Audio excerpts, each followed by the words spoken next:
The senator from Missouri. Thank you, Mr. President. I rise today in opposition of this bill, the energy tax bill that would eliminate so-called tax preferences for some oil companies. Actually, I agree with part of the bill, the part that says that several companies won't be exempted because we want to continue to encourage them what we want to continue to encourage the industry to do. The rationale that the people that are the larger suppliers don't need to be encouraged also in this doesn't make much sense to me. My good friend Senator Schumer, who's actually the chairman of the Rules Committee that I serve on, said this bill is not intended to lower gas prices. Actually, Mr. President, I'd suggest we should have a bill on the floor that is intended to lower gas prices. Gas prices are costing jobs. Jobs cost revenue. We generate a lot more tax revenue if we encourage private sector job creation than we'll solve a problem here by, I think he said, $4 billion a year. That's how much money we borrowed today. $4 billion is how much money we borrowed today, and we're looking at this as opposed to looking at the real problem that we face. This bill is brought up to make it even harder to create American energy jobs. And if there were any jobs that you almost certainly will create, it's producing more American energy. I've looked at the numbers on this. We use about as much electricity in a bad economy as we do a good economy. We use about as much gasoline in a bad economy as we do a good economy. We ought to be producing every bit of that we could with American jobs, Mr. President, but instead, we've had the moratorium on drilling in the Gulf. We've had the suspension of drilling leases that were issued in 2008. Some of the first acts of this administration were to eliminate those. We now talk about new taxes on energy companies as if that's going to solve a problem.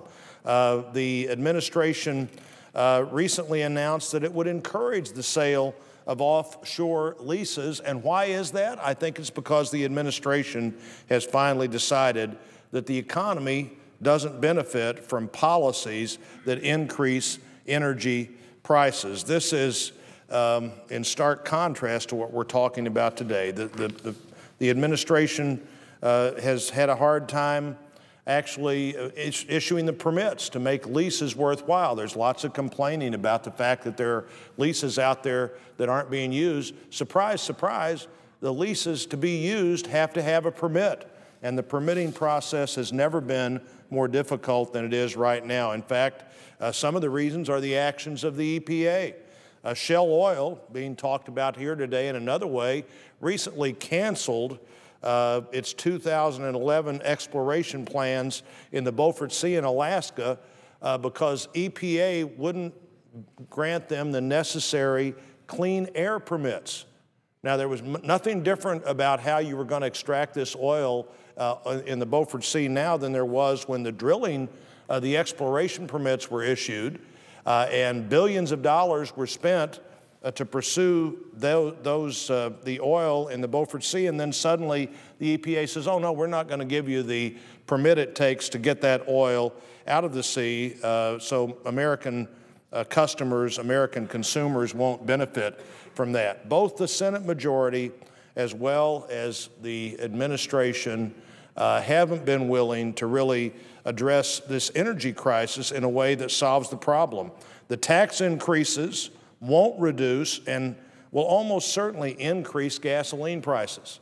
If these companies are anywhere nearly as bad as people on this floor say they are, why wouldn't they pass this along? And in fact, why wouldn't they pass it along if they were just any American company? People pay taxes, companies don't pay taxes, and way too many of those taxes are being paid right now at the gas pump as we have tax dollars that could go for something else going not to encourage job creation, but we see just the opposite happening, Mr. President. You know, the president's policies, he said clearly as he was running for president, at least clearly at the San Francisco Chronicle, that under his energy policies, energy costs would necessarily skyrocket. Senator Hatch mentioned earlier Secretary Chu, who right before he was chosen as secretary, so it's not any anything that would have been a surprise to anybody. In December of 2008, he said what we really need is to get our gasoline prices as high as the prices in Europe. Now, those prices are now approaching $10 a barrel. I suppose this bill might have the impact of adding cost at the pump. Certainly nobody suggests it has the impact of reducing cost at the pump. But I would think that the President and the Secretary of Energy and others would begin to realize that where we need to be focused is not on making it less likely that we'll produce American energy, but making it more likely that we'll produce American energy. These incentives are to produce energy here as opposed to somewhere else. One of the incentives is a fraction of the manufacturing incentive that we try to give every manufacturer. These companies have resources around the world, as they should, and what we do is encourage them to go other places to seek those resources. And by the way, that means the jobs are in other places, not here. We need to find more American energy of all kinds. And in doing that, we don't need to figure out ways to make the current search for American energy more expensive. We need to be focused on gas and oil, natural gas and coal, nuclear and solar, wind energy and biomass. And if I left anything out, it's not because I intended to. We need to be looking everywhere we can for more American energy.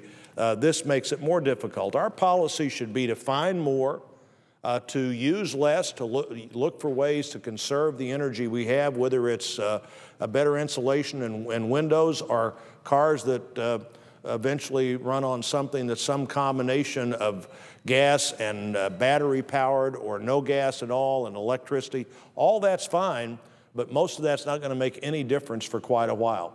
20 years from now, most cars are still going to be running on gasoline. And 20 years from now, we're still going to need more U.S. oil and more U.S. refined gas. And we need to be less dependent, not more dependent, as we also spend money. The money we spend should be to invest in the future and figure out what comes next and what is the best thing to do for the future. We need to be focused, Mr. President, on jobs and on spending, and this bill isn't focused on the targets we ought to be focused on today, and I yield back.